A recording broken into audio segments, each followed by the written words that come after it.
Ngobrogo mbaka gotieno Lewis manosomo St. Peter's Primary Kakamega to aoma be lakini ne kijana manamba chiel be unyane ne buta kaendi obrogo kode mbaka wijane ne pache chalo nade e upawi wach penji ni kechene mane oyudo 431. Kwa dhi mbele gi wach mar penji ni atamalo 50 mar jopuonjre ma otimo penji mar KCPE ma higani ne gin Yawuoi ka atamalo 49 gin nyiri. Migawo mar somo yango ni penjno somo mag Ingereza, Kiswahili lugha, Kiswahili insha, kachiel kod penj mar tudruok gi ji manegi ng'ol mar winjo miluongo ni Kenya Sign Language ema notimo maber. Sharon Ong'ao miyo ler mar wachni. Morgi ilo ne okwako thoth skunde mopogore mane jopuonjre magi otimo maber e penj mana bang' seche manok tok jatend migawo mochung' ne somo Ezekiel Machogu lando duoko mar penj mar klas 8 ma higani. Jopuonjre ariyo mokwongo mane oyudo max 431 wuok e skunde mag primar mantiere imbo mar piny Kenya.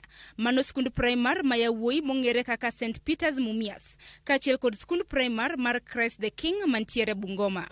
Morgi ilo bende ne okwako skunde mopogore mane otimo maber, ka jopuonjre gi jopuonje juso kaluwore gi kwan jopuonjre mane oyudo max mamalo. Wasebedo kwa tiyo matek, nyithindo chiewo gokinyi kendo giwuok e klas gotieno. I had 39 candidates and the best is serving 412 marks. Nyithindo maromo 1.2 notimo penj mar KCPE ma higani e centers 28,408. E kwan makamano kwan atamalo 50.32 ne gin Yawuoi ka kwan atamalo 49.67 ne gin nyiri. Kaluwore gi nonro, kaunti za 4 ne ondiko kwan mamalo mag Yawuoi ka ipimo gi nyiri. Mano kaunti ma Turkana, Garissa, Wajir kaachiel gi kaunti ma Mandera. Kata kamano kaunti ma Marsabit, Isiolo gi Meru ne ondiko kwan mag nyiri mamalo ka ipimo gi Yawuoi e penj mar klas 8 ma higani.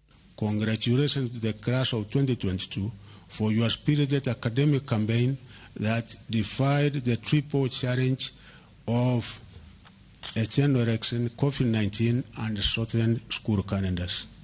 Of these candidates, 620,965, that is 50.32%, were boys, while 612,887, meaning 49.67%, were girls, a clear indication that our country has achieved gender parity at the primary school level. Jopuonjre ma higani notimo maber e penj 4 ka ipimo gi duoko mar higa mokalo.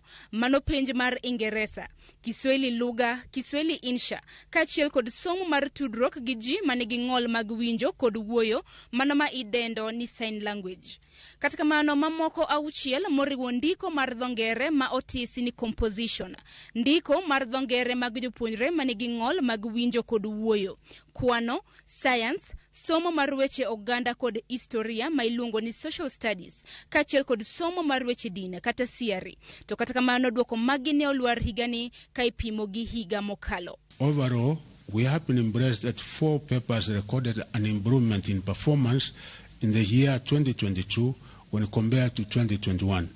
These are English language, Kiswahili lugha, Kiswahili insha, and Kenyan Sign Language. Jopuonjre ma nyiri ne otimo maber ka ipimo gi jopuonjre ma Yawuoi e penj mar Ingereza, Kiswahili kaachiel kod somo mar tudruok mag ji manigi ng'ol mag winjo kod wuoyo. Kata kamano jopuonjre ma Yawuoi ne otimo maber maloyo jopuonjre ma nyiri e penj mar kwano, science, somo mar weche oganda kod historia ma iluongo ni social studies, kaachiel kod somo mar weche din kata CRE.